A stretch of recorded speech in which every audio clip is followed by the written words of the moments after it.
দখলদার ইসরায়েলের প্রধানমন্ত্রী বেনিয়ামিন নেতানিয়াহুর বিরুদ্ধে গ্রেপ্তারি পরোয়ানা জারি করেছে আন্তর্জাতিক অপরাধ আদালত। এছাড়া ইসরায়েলি সাবেক প্রতিরক্ষা মন্ত্রী ইয়োহাব গ্লান্টের বিরুদ্ধেও পরোয়ানা জারি করেছে হেগের এই আদালত, যার কারণে জনমনে প্রশ্ন উঠেছে, তাহলে কি বিজয়ের পথে হাঁটছে হিজবুল্লাহ? যদি গ্রেপ্তার হয় ইসরায়েলের প্রধানমন্ত্রী, তাহলে কোন দিকে যাবে সেখানকার যুদ্ধ?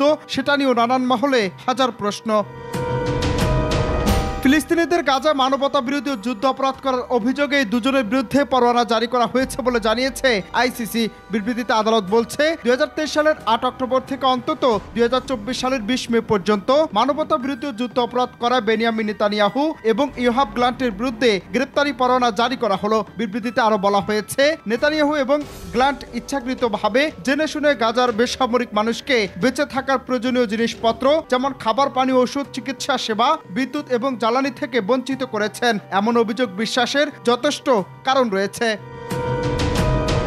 এছাড়া ফিলিস্তিনি সশস্ত্র গোষ্ঠী হামাসের সামরিক শাখার প্রধান মোহাম্মদ দেইফের বিরুদ্ধেও পরোয়ানা জারি করা হয়েছে। যদিও গত জুলাইয়ে দেইফকে হত্যার দাবি জানায় ইসরায়েল। এখন বিষয় হচ্ছে, যেহেতু দখলদার ইসরায়েলের প্রধানমন্ত্রীর বিরুদ্ধে এই প্রথম ফিলিস্তিনিদের উপর বর্বর হামলার কারণে গ্রেপ্তারি পরোয়ানা জারি করা হয়েছে, আর এমত অবস্থায় যদি নেতানিয়াহু গ্রেপ্তার হয়, তাহলে অতি শীঘ্রই বিজয়ের কাছাকাছি পৌঁছাবে লেবানন আর লেবাননের সমর্থিত সশস্ত্র গোষ্ঠী হিজবুল্লাহ।